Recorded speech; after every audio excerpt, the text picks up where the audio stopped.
I used OSINT to see how hackers pick their targets. All right. If you don't know me, I am a cybersecurity professional. I've been in the field for over 4 years. I've been in IT for about a combined total of 7 years. And today we are going to go over three OSINT tools. Okay. And if you don't know what OSINT is, it is something that's used by both the blue team and the red team side, right? Or your security analysts and your hackers alike. And OSINT stands for Open Source Intelligence. And what this means is we all know how powerful things like Google are, right? And we know that there are, crawlers that get a lot of information from the internet and put them in various places. Okay, so this is all legal, this is all available. And these OSINT sources are able to kind of bring all of this data into one place and make it easy for you to see things like usernames and email addresses and a number of other things. So feel free to like the video and subscribe if you're new, and we can go ahead and get straight into it. So the first thing we will be checking out is OSINT Framework. Okay, and this is kind of like a map of the dark web of public information. Okay, and I say dark web because it can be used in that way. But again, it can be used by hackers and the blue team side alike.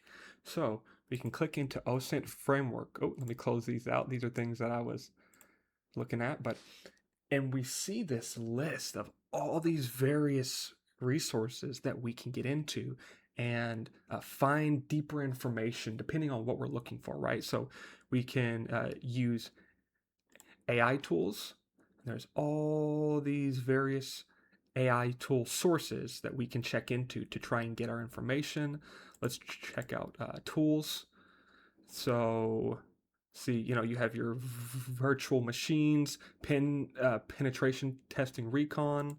Again, with these AI tools, these tools, you've seen a lot of these, right? You have Copilot, Olama, and then there's obviously a few that I have not seen.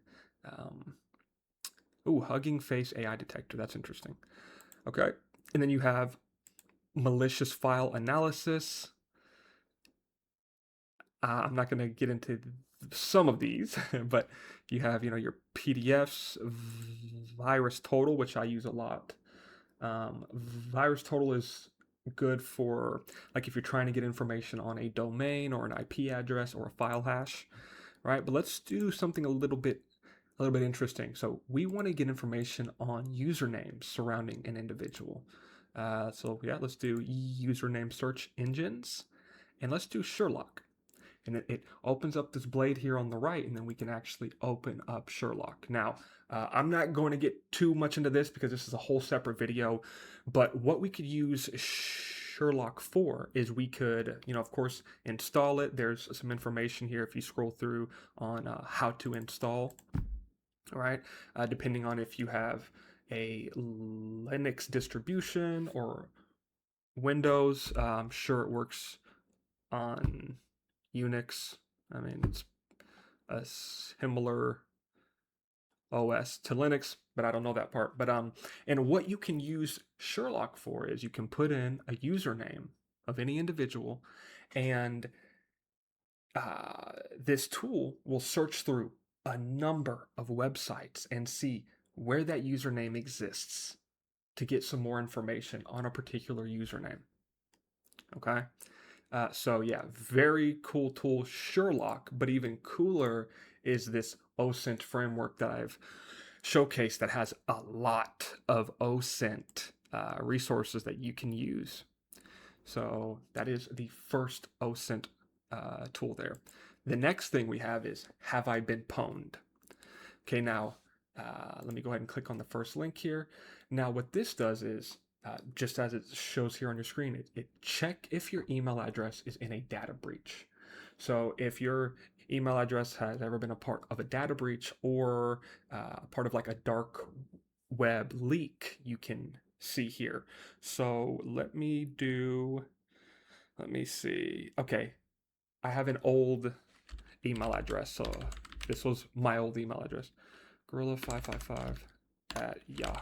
Oh no, it was GorillaMan555 at yahoo.com. 0 data breaches. Was it Ymail? No data breaches. This is an old email too. Okay, I'll do one for my Forever Anonymous, which you guys can email if you have questions or would like mentoring. Forever Anonymous ×3 at gmail.com. Let's see. Wow. Interesting. This showcase. I don't believe. I guess I somewhat believe that this newer email address hasn't been released. But anyway, so apparently I'm clean. I do know that my personal email address has definitely been pwned, but I will not be showing that. Let me see if I can find you guys some email address, available email address that has been pwned for an example.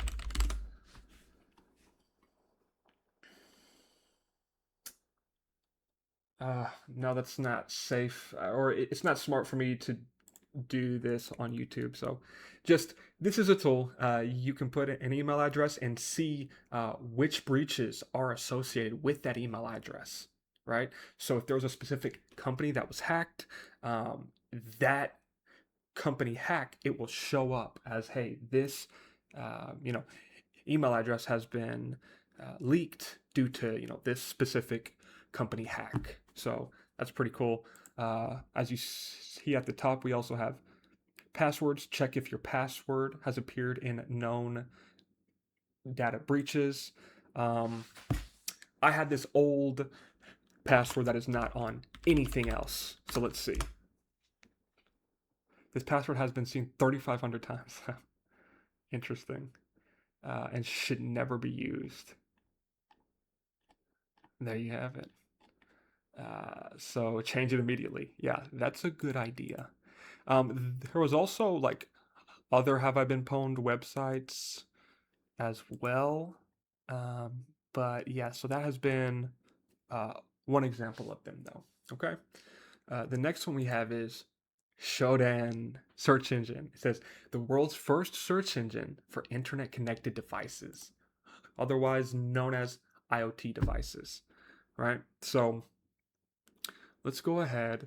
Let me get logged. All right, so we are logged into Shodan, and let me go ahead and showcase something for you guys. You can get more information on this tool here, as well as just throughout the page. So here's a filters cheat sheet. Let's see devices in San Diego. Let's see how that's brought up. All right, so here we have a list of IP addresses. Again, this is all publicly available information, completely legal. And you can, see specific information on IPs. So let's click this first one here. Get some information on this header. Meraki LLC, okay. And it even shows a little map here of kind of where it's located somewhat. And here are the open ports for this IP address, which is pretty interesting. Of course, if you're, conducting a penetration test, you can reference this tool, to get some good information, right? So other ways that you can find open port information is, if you use a tool such as Nmap. But if you know about Nmap, sometimes it can be hard to get information using that tool in a way that's undetected, right? So here we have open source intelligence, where we didn't even have to do anything. This company has no idea that we're seeing this right now. But again, the company is aware that this information is available openly, right? So again, it's all legal. And We can check out countries as a whole. Here's the US as a whole. And, of course, if we have any specific IP addresses, we can search those. Let's take a look at maps. I would have to become a member, I guess, but you can, search IP addresses and then kind of hone in on the map area there. So it's pretty cool. If you've made it this far, give the video a like and subscribe if you're new, of course.